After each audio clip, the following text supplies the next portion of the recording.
வணக்கம். நம்மளோட அனுபவங்கள்லாம் சும்மா ஒரு மெமரியா போயிடாம அதை எப்படி நம்ம வளர்ச்சிக்கு ஒரு பாடமா மாத்துறது, அந்த ஒரு பவர்ஃபுல் டெக்னிக் தான் பிரதிபலிப்பு.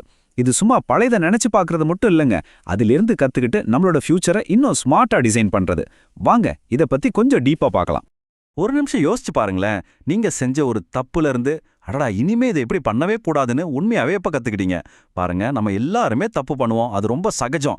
ஆனா இந்த அனுபவங்களை வெறும் வருத்தமா மட்டும் பார்க்காம அதுல இருந்து ஒரு விலை மதிப்பில்லாத பாடத்தை எப்படி கத்துக்கிறது, இந்த கேள்விக்கான பதில் தான் பிரதிபலிப்போட உண்மையான பவரையே நமக்கு காட்டும். சரி வாங்க நம்ம முதல் பகுதிக்குள்ள போலாம். திரும்பி பார்க்கறதோட பவர் என்னன்னு பார்க்கலாம். பிரதிபலிப்புனா சும்மா உட்காந்து பழையதை பத்தி யோசிக்கிறதுன்னு நினைச்சுக்காதீங்க. அது அப்படி இல்ல. அது ஒரு ட்ரெஷர் ஹண்ட் மாதிரி. உங்க அனுபவங்கள் தான் இந்த புதையல். அதுக்குள்ள ஒளிஞ்சிருக்கிற விலை மதிக்க முடியாத பாடங்களை தோண்டி எடுக்கிற ஒரு சீக்ரெட் வெப்பன் தான் இது.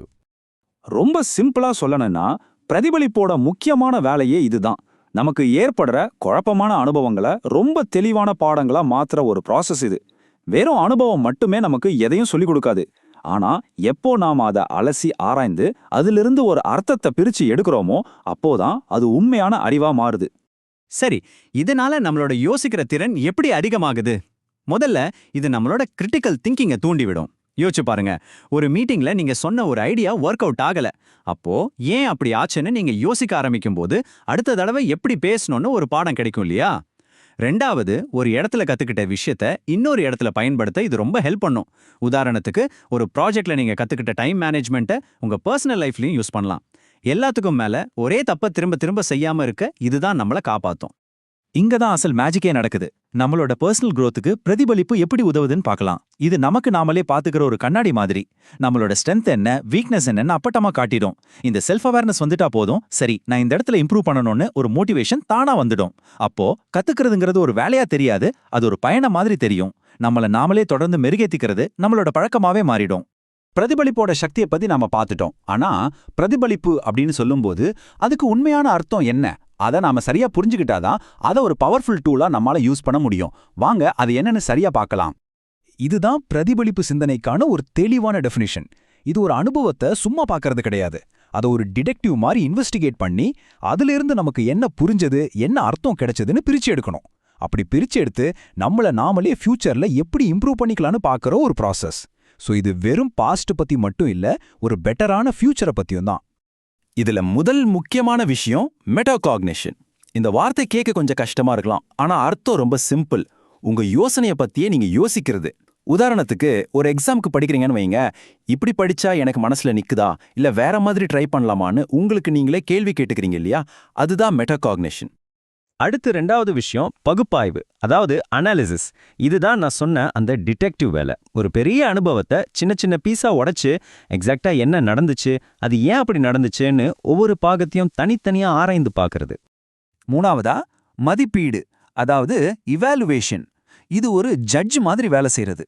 நம்மளோட செயல்களால என்ன ரிசல்ட் வந்துச்சுன்னு பார்த்து எது ஒர்க் அவுட் ஆச்சு எது ஆகலன்னு நேர்மையா ஒரு தீர்ப்பு சொல்றது. இங்க ரொம்ப முக்கியமான விஷயம் நமக்கு நாமே நேர்மையா இருக்கிறது தான். இந்த மதிப்பீடு தான் நம்மளோட அடுத்த கட்ட முன்னேற்றத்துக்கு ஒரு ஃபவுண்டேஷன் மாதிரி. ஓகே, தியரி எல்லாம் போதும். இதை நம்ம நிஜ வாழ்க்கையில எப்படி பண்றது, அதுக்கு தான் இப்போ ஒரு சிம்பிளான ஸ்டெப் பை ஸ்டெப் கைடு பார்க்க போறோம். இதை நீங்க இன்னைக்கே கூட யூஸ் பண்ண ஆரம்பிக்கலாம். முதல்ல பார்ட் 1 செட்டப். ஃபர்ஸ்ட் நீங்க யோசிக்க விரும்புற ஒரு குறிப்பிட்ட அனுபவத்தை செலக்ட் பண்ணுங்க.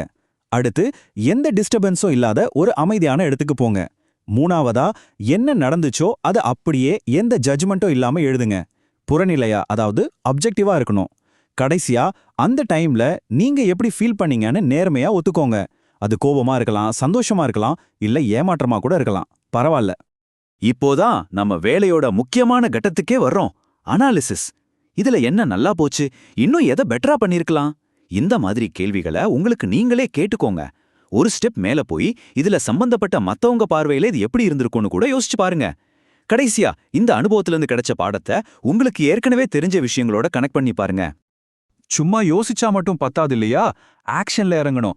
அதனால தான் இந்த மூணாவது ஸ்டெப் ரொம்ப ரொம்ப முக்கியம். ஒரு நல்ல பிரதிபலிப்பு ஒரு ஆக்ஷன் பிளான்ல தான் முடியும். நீங்க கத்துக்கிட்ட பாடத்தை வச்சு ஓகே அடுத்த தடவை இதை நான் வேற மாதிரி பண்ண போறேன்னு ஒரு தெளிவான கோல் செட் பண்ணுங்க. உங்க வளர்ச்சியை ட்ராக் பண்றதுக்கு இதை ஒரு டைரியில எழுதி வைக்கிறது ஒரு சூப்பரான பழக்கம். கடைசியா இந்த பிரதிபலிப்ப ஒரு பழக்கமாவே மாத்துறதுக்கு ஒரு பவர்ஃபுல் வழிய பார்க்கலாம். அதுதான் எழுதுறது. நம்ம மனசுக்குள்ள ஓடிக்கிட்டே இருக்கிற எண்ணங்களை நாம ஒரு பேப்பர்ல எழுதும்போது அதுக்கெல்லாம் ஒரு வடிவம் கிடைக்கும். குழப்பம் எல்லாம் தெளிவாயிடும். சில ஆழமான உண்மைகள் கூட அப்போதான் நமக்கு வெளிப்படும். ஒரு நல்ல ரிஃப்ளெக்டிவ் ரைட்டிங் எப்படி இருக்கணும்னா, அது ஒரு கதை சொல்ற மாதிரி இருக்கணும். அதை நான் அப்படின்னு ஆரம்பிக்கணும். உங்க பர்சனல் பார்வையை அதுல கொண்டு வரணும். என்ன நடந்துச்சுன்னு விவரிக்கணும். உங்க ஃபீலிங்ஸை வெளிப்படுத்தணும். அப்புறம் இதிலிருந்து நான் என்ன கத்துக்கிட்டேன்னு தெளிவா அனலைஸ் பண்ணணும். முடிவா ஃபியூச்சருக்கான ஒரு பாசிட்டிவான திட்டத்தோட அதை முடிக்கணும். கடைசியா இந்த ஒரு கேள்வியோட இந்த விளக்கத்தை நான் முடிக்கிறேன். உங்களோட ஒவ்வொரு அனுபவமும், அது வெற்றியா இருந்தாலும் சரி, தோல்வியா இருந்தாலும் சரி, அது ஒரு விலை மதிப்பில்லாத டேட்டா. அதிலிருந்து கத்துக்கிட்டு வளர்றதும் வளராததும் உங்க கையில தான் இருக்கு.